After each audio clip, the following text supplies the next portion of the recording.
Okay, right then, Alice. As agreed, this portion of the session is now being recorded. Yep. And we are going to take this opportunity to have a look at the communication masterclass. So what's included within the communication criteria that we're looking at for EPA, and also we're going to have a look at the assignment as well. Okay. As always, we're going to look at knowledge, so your understanding of these topics, and features. We're going to look at skills, so how you think they relate to your job role and why you think they're important, and then behaviours. So any practical examples where you can include these, where you might be doing them already. Okay. So let's just open this up. There we go. Can you see that okay? I certainly can, yep. Alice? Okay, excellent. So the first one is we've got communication techniques and selecting the most appropriate medium. So have a think about different styles of communication, Alice, that you use, maybe within your team of staff, to managers, to customers, all the different forms of communication that you use. If you could just tell me about that, the different forms of communication you use within your job role and business. Yeah, so obviously there's verbal between staff, if we can sort of have face-to-face chats, whether or not that's sort of work related or sort of all the way up to disciplinary, that's handy. We use emails quite a lot. Yeah. Just in terms of requesting, so we've got that kind of formal paper trail, even down to requesting days off, all the way up to like confirming interest in a role, things like that.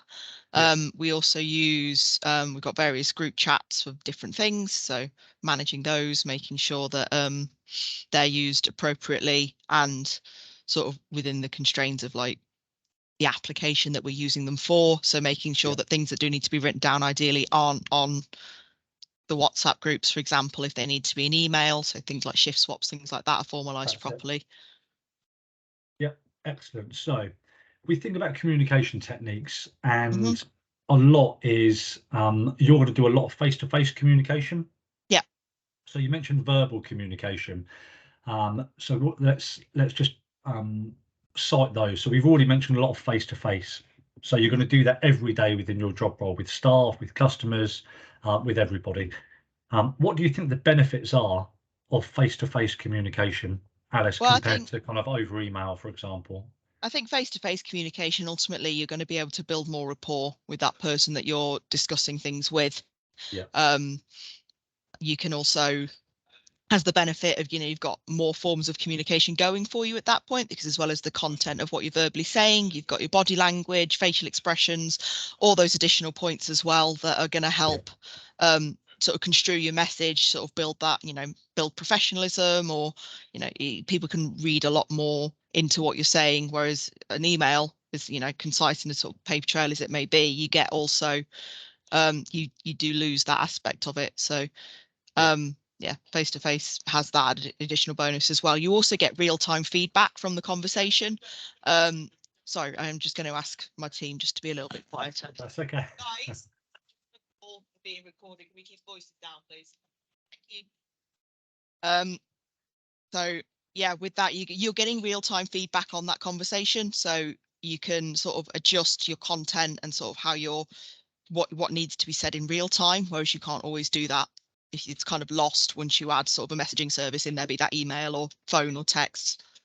Yep, absolutely. So you're absolutely right. So non-verbal communication, and actually there's a report, or there's a percentage out there that suggests that up to 70% of communication is non-verbal. Yeah, exactly. So you talk about gesticulations, you talk about the importance of having non-verbal communication with building rapport, building relationships with people, specifically with customer-facing roles. You get somebody on the that's kind of frowning and closed body language, and looking a bit cross with the day, then that's not ideal. Right, especially if you're dealing with things like customer complaints, like trying to have that conversation over email, it can feel quite flat and quite kind of removed from the human experience, as it were. It can just feel like you're dealing with a computer. So if you can have that face-to-face verbal, like you said, building that rapport, it can be massively beneficial in a lot of situations. It can, and actually that's going to be something that we look at closely in the next couple of assignments after communication, Alice, as well. So team building, excuse me, and building a high performance team. So the element of building rapport, building trust, how do you use communication to do that? So again, so that will be really useful to keep in mind. So again, we speak about verbal, non-verbal, face to face. Obviously, you use phones. Some of your guys might use radios. Yeah, we absolutely do. Yeah. So across the park for for quick, urgent relaying of information and messages. You might not have time to walk across to the other side of a park and find somebody. So, in the interests of selecting the most appropriate manner of communication, you take all these things into account. So we'll expand on that in a little bit, Alice, as well. But we'll also look at, so we've looked at verbal communication already. So face to face, over the phone, radios. We've got written communication. You've already mentioned emails, of when you might use those, when it's to a manager or line manager, where it's not as simple as, if they, or somebody at head office, for example, it might not be as simple as, walking down a corridor to see them. If they're in a completely different site, then it's going to be an email or a phone call. And you communicate with the most appropriate and the most necessary form of communication you can at that point, at your disposal. You also mentioned as well digital communication, so WhatsApp messages between the group. So again, it might not be for more formal conversations. It might be for more informal kind of stuff, like it's Tony's birthday next week, who's going to buy the cake, or whatever it might be, that kind of thing. In fact, that's an interesting thing. I was just seeing the in the last couple of weeks, it might have been the World Health Organization or some kind of big body giving nutrition advice has kind of slammed cake culture at work. Yeah, I can imagine. It very quickly becomes particularly over the summer, we quite often find that there's always like cakes and biscuits in the cabin. You've got to wonder how much of it is contributing to to the rather high percentage of me that there wasn't pre-COVID. But I think we're pretty good. We use using emails for us is it can certainly have different degrees of formality. There are times where maybe I need to email head office for a serious matter, or maybe write reports and things like that to report back on incidents that have happened at site. And then there'll be occasion where I need to shoot an email to Tony just to confirm that something has happened. So it can just be like, hey, did the thing, cheers, Alice. Whereas, got the different degrees of formality with written communication. So and being able to judge when that's appropriate as well. Yeah, absolutely, and that's really key. And you're going to get that through experience and using kind of sound judgment and feedback. And you mentioned before building rapport with people. So you're going to be able to, a little bit like we spoke about before, Alice, with learning styles. You're going to be able, once you know people a little bit more, you're able to, as people, you spoke about the human element a little bit earlier. Once you get to know people a little bit more as people, you can then lead them and tailor your approach to them as members of staff. Just like you do with learning styles, just like you do with communication styles. So depending on who the person is, depending upon what the situation is or what information needs to be communicated, and dependent on maybe a timeline as well. So how urgent does this information need to be relayed as well? All of these things are going to have a factor when it comes to choosing the most appropriate style or the most appropriate form of communication. And that can vary day to day or person to person or however it is. Absolutely. Like there's some site managers that I'll quite happily, when I'm sending them a message on Teams, for example, I'll use nicknames and things like that because I've got that rapport with them. But then there's people in the company that it's like, not quite to whom it may concern, but definitely that level of formality. And it's it's interesting to see how my opinions on that have changed after meeting some of them face to face for the first time. Even though we may not sort of have come away from those face-to-face meetings friends, we've come away that I feel like I can reduce that formality just a touch because I've had a little bit more of that human element. So it doesn't take much. Absolutely. And actually looking at one of the things to cover here, so barriers to effective communication. So sometimes that can be a barrier. Sometimes hierarchy within a business can sometimes be a barrier. When you think, oh, if your manager's manager comes to site, how likely are you to talk to them? Most people might try and stay out the way. So breaking down these barriers to communication are really, really key. Particularly if you're working with a diverse workforce as well. So kind of younger guys, more senior members of staff, perhaps people with different backgrounds, different cultures, different religions. Yeah. You might not have it there, but then you might look at things like we discussed with learning styles as well. Like if you were to have if there was a language barrier, for example, or if you had a member of staff that was partially sighted, or partially deaf, for example, how would you adapt your learning style to cope with that? And communication is exactly the same. Yeah. So you tailor your approach to the needs analysis, and that's really great that you understand that, and you've been able to demonstrate that with practical examples as well. Okay, we've also mentioned, Alice, as well, building the importance of building rapport and relationships through effective communication. So if I just give you a hypothetical situation, Alice, you just employed a new member of staff. How are you gonna get to know them and build rapport?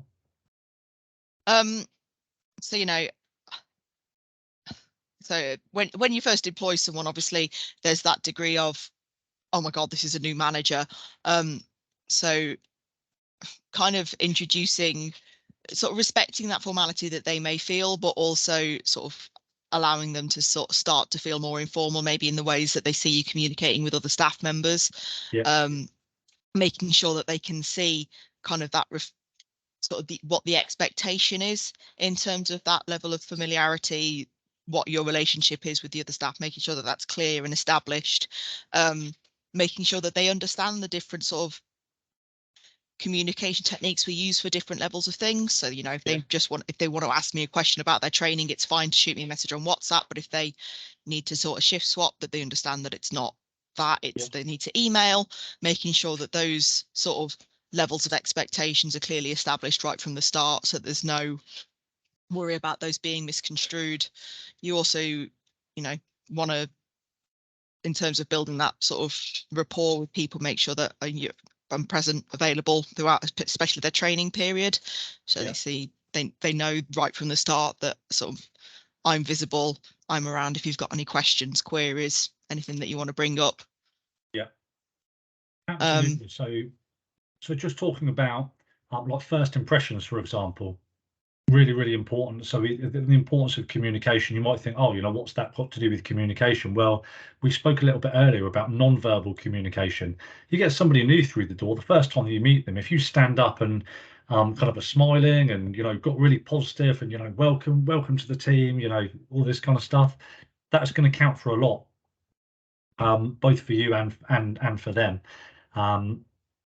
And we're going to touch upon kind of culture and business culture a little bit later on in the course, but the importance of kind of having that kind of welcoming, inclusive approach, welcoming approach to everybody is going to really be key.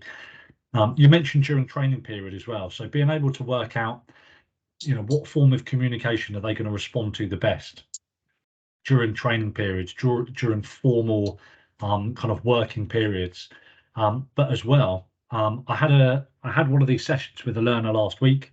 Alice, and I asked him the same question. He said, "Oh, the best way I get to know somebody is during our lunch hour. I try to arrange my lunch hour to be the same as theirs, so we can sit down and have a cup of tea and a biscuit, and we don't talk about work. I just try and find out about them as a person a little bit more, and that will help develop. That will help develop rapport. Now, not everybody might be comfortable with doing that."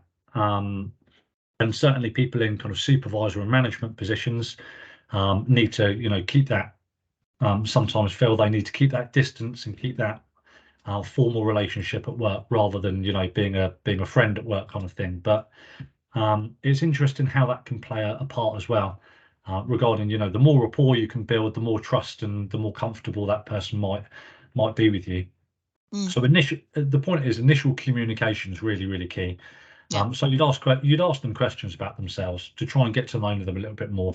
You might give them a little bit of information about yourself to try and be a bit disarming, things like that. And then you're going to get to know them and then build on that relationship with ongoing communication the more you get to know them. Okay, we're going to move on, Alice, to effectively chairing meetings and presenting information. Now, again, you're going to do this in different ways. You did it last week with comprehensive training for the team. You might have had to stand in front of a group of people and deliver information in a group setting. You also might present information during like handovers, during like morning briefings to the team, during kind of performance management reviews, one-to-ones, appraisals, things like this as well. You might also present information when you have kind of monthly or annual kind of meetings with Tony, or you have like group Go8 managers meetings where people from managers from different sites meet up and discuss kind of operations, that kind of thing as well.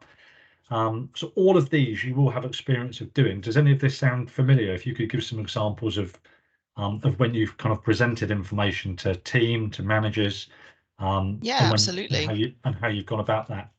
So yeah, as you just mentioned, we did our refresher returner training last week. For some of that, I was presenting some of the units to the sort of extended team. I think one of the most important things, I think generally, but also particularly for me personally, is always just making sure that I'm prepared and I've done my preparation for it. I'm not one of those people who thrives on having like a rough plan and then just sort of doing it on the fly. So yeah, making sure that I've done enough preparation that I feel comfortable, not just on the topic, but exactly what I'm going to say. Because I find then not only do I keep to a structure better, I present more confidently.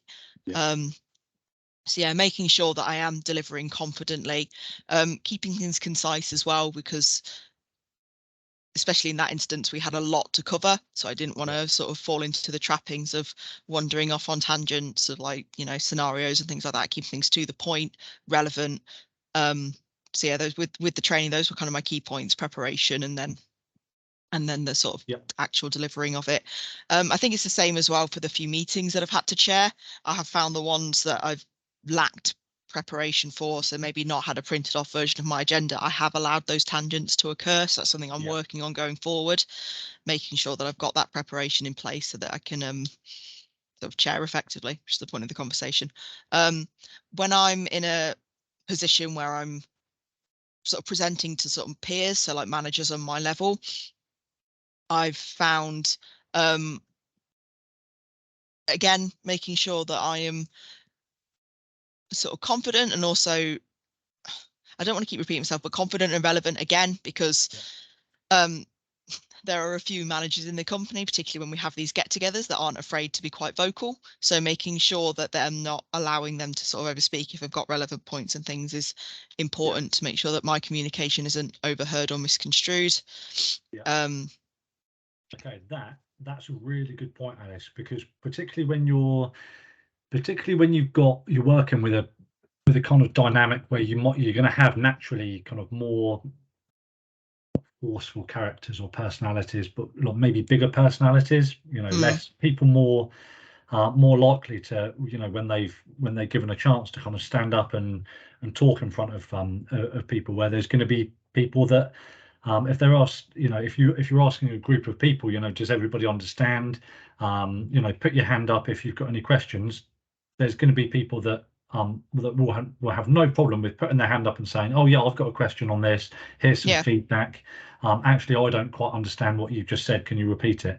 However, there might be people that might think, I don't really understand what we've just said, but I'm not going to put my hand up in a group full of everybody else because I'm not really comfortable with that. So and that's a really good example of how you accommodate different personality types, different characters within that group. And there's different ways in which you can do that. Either you can break down, if you've got a group of 20 people, for example, that you're presenting to, that becomes quite difficult to then say, go around each and every person and say, right, what's your understanding of this? Give me feedback. What's your opinion? Whereas if you were to break down subgroups, if you had 20 people, for example, you could break them into 5 groups of 4, and say, right, guys, you know, group A is going to work on this, group B is going to work on like this element. And at the end of that, each group's going to have a spokesperson, and you're going to give some feedback, and that's going to break down time. But that's just an example. That's just an example. I definitely feel like how that could be done. Or at the end of a meet, if it's a smaller meeting, you could say, look, guys, if you are unsure about any of the content of what we've done, or if you do have any questions that you might not think, oh, it's I might not want to stick my hand up in front of everybody and ask. I'm going to make myself available between this time and this time for you to come to me, and we can discuss it in my office in a one-to-one. And that's another quite a good, useful way of facilitating a means of everybody having the opportunity to speak, for example. Yeah, definitely. I think my personality style is INFP. Like, I'm very introverted. I'm not good at public speaking at all. I would definitely consider it one of my weaknesses. But having been on the flip side of that as well, I am also like hyper aware. It's hard to put your hand up and say, like, I haven't received this information very well. Yeah. So whenever I am presenting information, be that to trainees, peers, seniors, whatever, I always try and make sure that there's the caveat that if I'm not being clear, or if you need something clarified, you can either message me, email me, speak to me at the end of the day, because that's the kind of thing that I would prefer to know that was available to me. Because exactly as you said, there are a certain caliber of person who are quite open with the fact that they didn't get it, whereas I was never one of those people. So it's something that I definitely do bear in mind. Yeah, you and I both on that, Alice. So I guess you could look at it, I've been fortunate enough to be a best man a couple of times at some friends' weddings, but at the same time, the concept of a best man speech kind of terrifies me. Yeah. But as you said, the more you kind of practice and know what you're going to say for that stuff, then as well, and having a couple of beers with Dutch Courage helps with that stuff exactly. as well.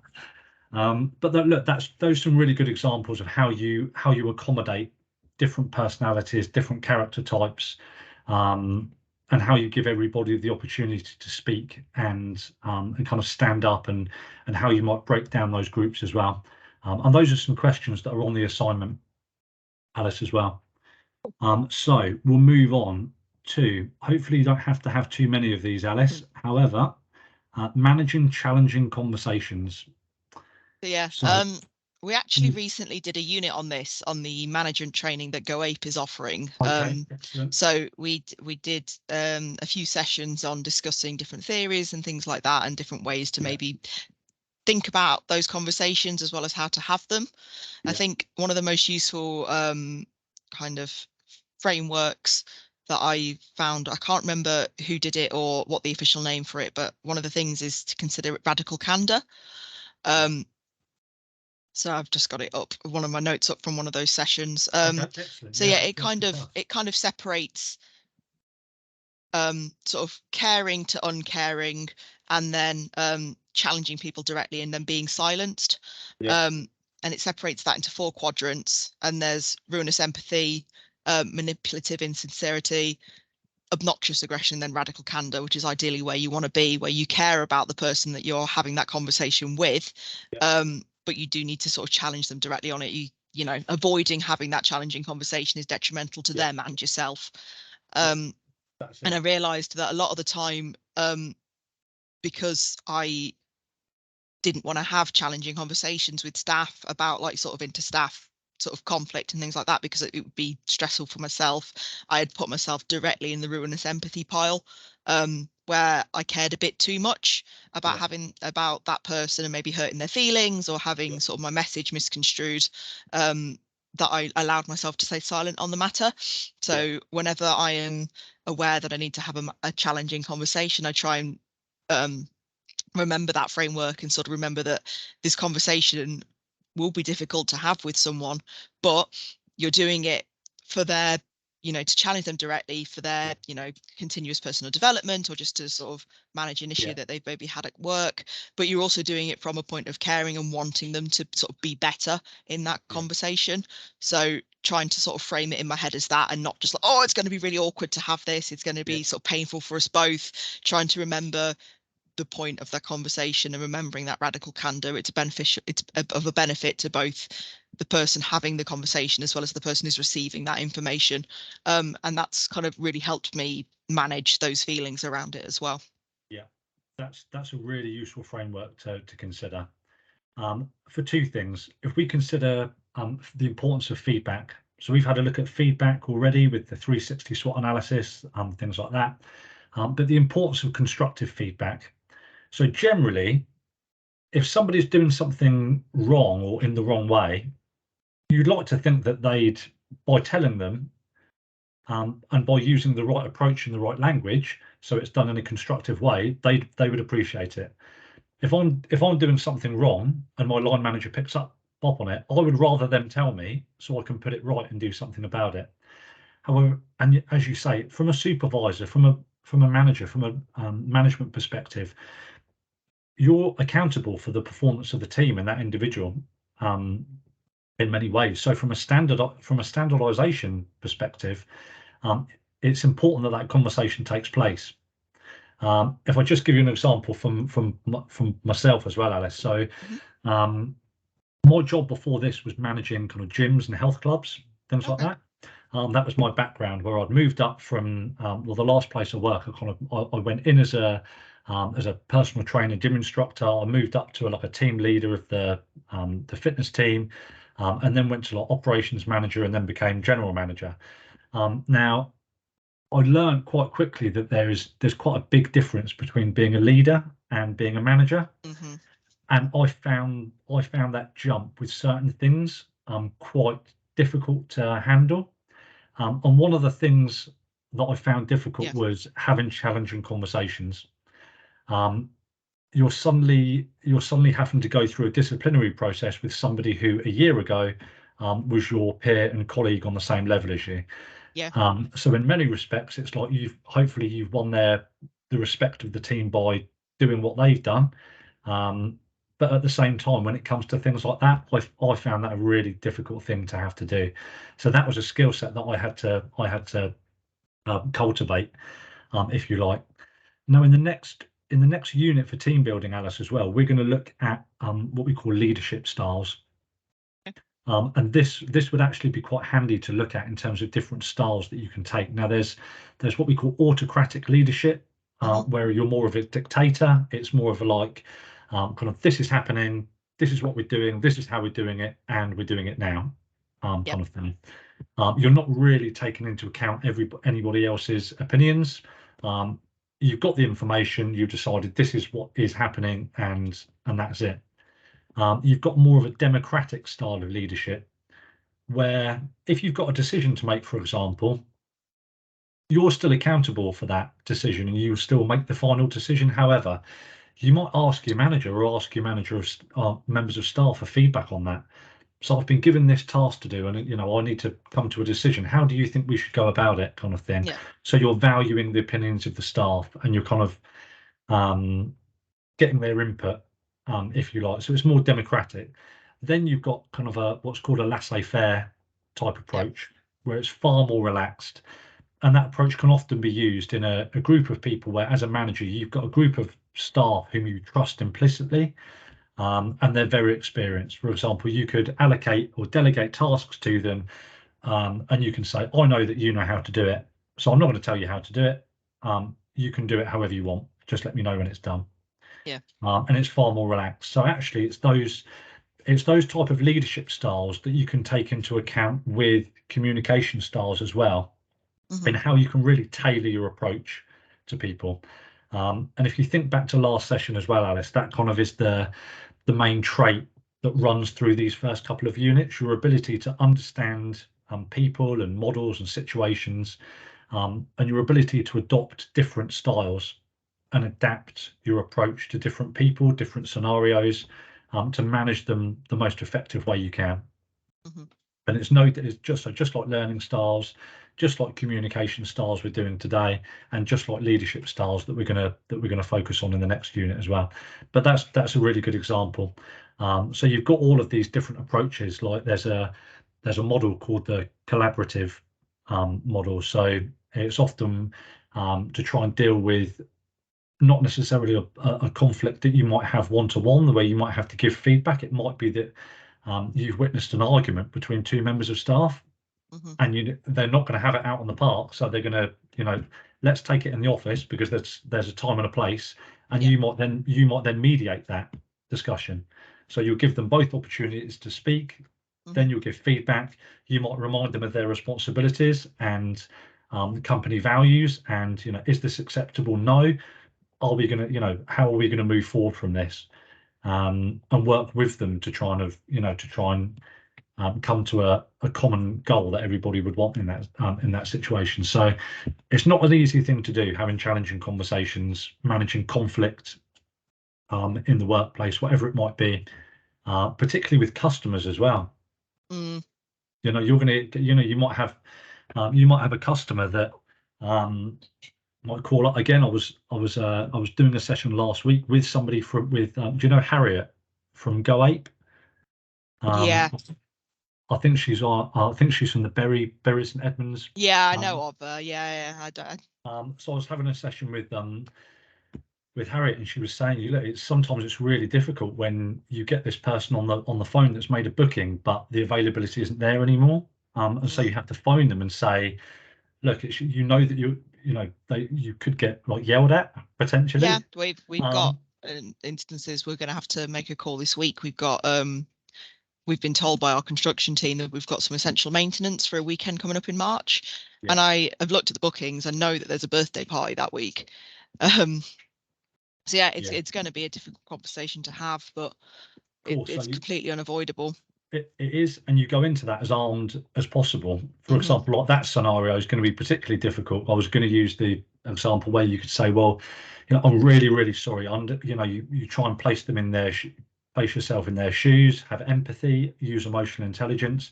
I completely understand this is going to be very, very frustrating. Having made the booking, it is unavoidable for us, unfortunately. What I can do for you is this, however, let me book let me book you on another weekend. You might give them vouchers, or I've always found with any kind of conflict that you're managing, that you're offering them, or whatever it might be, any kind of conflict that you're managing, one of the key things is to try and be solution orientated. So whether you're dealing with customers or staff, as long as you're going into that with that mindset that you're there to sort of assist in whatever way you need to, that sort of sets you off on the right footing. Yeah, absolutely. So you're going to them with a solution rather than a problem, as much as possible. But yeah, that covers that quite nicely, Alice. Kind of the challenging conversations and providing constructive feedback. Alice, can you give me an example of when you've given constructive feedback to somebody, either during a one-to-one or like a performance review? Yeah, so we're yet to do any this year, but I think over sort of the last year, we try and go out and do sort of semi-regular observations on the team. So sort of making sure that they're following their training, interacting with customers in the way that we expect. And there was one instance where I found one of the TLs, so the team leaders on our Treetop Adventure course, they weren't they were kind of, for want of a better phrase, just kind of stood to the sidelines and sort of you do this, you do that, when there was clearly a need for them to sort of step on and take on a more in sort of active role in the rotation of the team that day, just because we were really busy. And so, having to sort of just take them to one side and have the conversation with, like, I know that you're team leader and you're not strictly in the rotation, but you need to be dynamic about that and make sure that you're helping out rather than just leading. And it was, they were initially quite resistant to that. They were like, well, my job as TL is to make sure that everything's running smoothly. I'm like, yes, but also like they didn't take it personally, but they were a bit affronted, like, well, I was trained to do it this way. And they'd kind of neglected that dynamicism of the role somewhat. So having to have that conversation with them, sort of following direct observation, that was one particular example where I had to sort of give them feedback. It was important for me to sort of say to them, like, I completely understand why you're doing that. and on another day that would have been the right sort of leadership model to take for that particular instance. Yeah. But it would have been beneficial for the team in this instance to be more hands-on. So not discrediting the work that they were doing, but sort of giving them that feedback on how to improve. Yeah, absolutely. Yeah, really good example, Alice. Okay, that kind of covers all the elements of the communication masterclass. So we're going to use this recording for that. Cool. We're also going to, at this point, have a look at the assignment, and have a look at the kind of questions on the assignment, because we've covered quite a lot of that today. So hopefully we can use these examples and just convert them into written answers. Yeah. So that's going to open in a second. There we go. Let me reshare.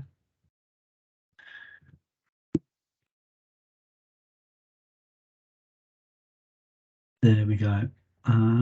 Has that come up okay, Alice? Yeah, see that. It has. Excellent. Okay. So these are the questions we've got here. So how do you build and manage an effective relationship with customers through communication? So we've covered that. We spoke about rapport, building trust. We used the initial example of somebody new coming in. What do you do to go about that? And then ongoing after that. Yeah. How do you select the most appropriate medium to communicate with customers? Again, we did that straight away at the top of the session. So to the different styles that you use, when you might use them, and why you might use them, again, tailor your approach. Give an example of how you've adapted your communication approach to suit the audience. And again, I would think about the scenarios where you might change your approach based on the person, based on a scenario, and based on maybe a timeline. Because that time element's important as well. Because if you've got the same task and somebody comes to you and says, "Oh, you need to get it done by the end of the day," it might, how you communicate to your team might be different if it's, "Well, you need to get it done by the end of the month." You've then got, give an example of where you've chaired a meeting, and how do you ensure that you facilitate the contribution of others when chairing a meeting? Give an example, which you've done perfectly. Give an example of a presentation that you've made to the team, like the training that you did last week. Give an example of a presentation that you've made to management. Again, the weekly or the monthly, or whenever they are, that when you have the managers meetings. I did a Dragon's Den to the presentation to the MD and some of the other business development team at Managers Training Week as well. Could always reference that. Perfect. Give an example of how you approached a challenging conversation. There we go. We've just had that with the team leader. Explain how you provide constructive feedback. Again, same example. Give an example of when you've given constructive feedback. So actually, the first question is how is theoretical. Is knowledge based. How you'd go about that. Yep. Then evaluate your ability to build rapport with an audience, including customers. So again, you might discuss. It's depending upon what the audience is. You can weigh up learning styles, communication styles, even leadership styles that we've touched upon already as well. In what ways can rapport be negatively and positively be impacted by communication approaches, verbal, non-verbal, written, visual, digital? So we covered that at the start as well. So you mentioned by having email, it loses the human element. It uses that personal touch of having face-to-face and the benefit of doing face-to-face. You also mentioned you lose that initial response or feedback and can talk about it. So that was a really good example of that. Explain how you regulate communication in meetings. So you chair them so everybody gets the chance to speak. Again, that's exactly the question that we asked. And give an example of when you've taken action to make sure that both dominant and quiet people are both heard. And that, Alice, is all the questions. Cool. So there's nothing that we haven't covered during our discussion there. It's just a case of writing up those answers. You could look at these, Alice, as well. So evaluate the following feedback and models. So you've got SBI and CORBS. So the SBI stands for situation, behavior, impact. Yep. And there should be a resource on that on either session 3 e-learning, or it might be on session 4 e-learning. Okay. Which is, and actually the SBI model can be used for communication, but it will definitely be used for team building in the next assignment as well. So that's worth checking out. Corbs as well. So they're very similar. They're very similar feedback models. But one of them, Corbs, uses more of a reflective element. Okay. At the end. So you can have a look at those as well. But that's the assignment. Are you happy with that? Yep. Alice, and have you got any questions on that? Is there anything you're unsure of? No, I think I'm okay. Thank you. Okay, amazing. Okay, I'm just going to show you the session 3 e-learning as well.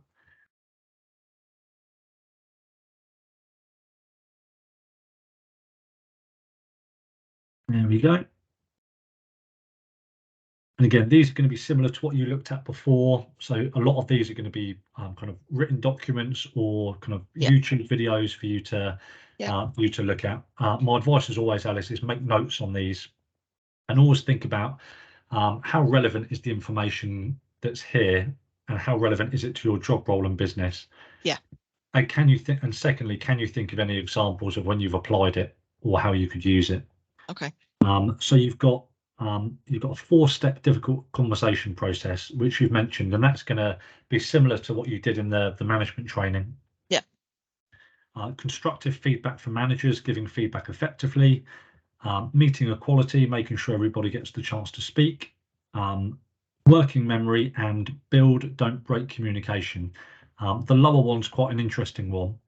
It's a TED talk on communication where the lady in the video uses different color dots to represent different personalities, and then she puts them in different scenarios.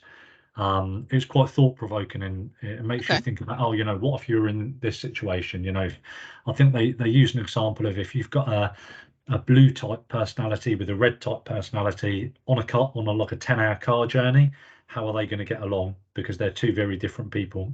So that's quite an interesting resource as well.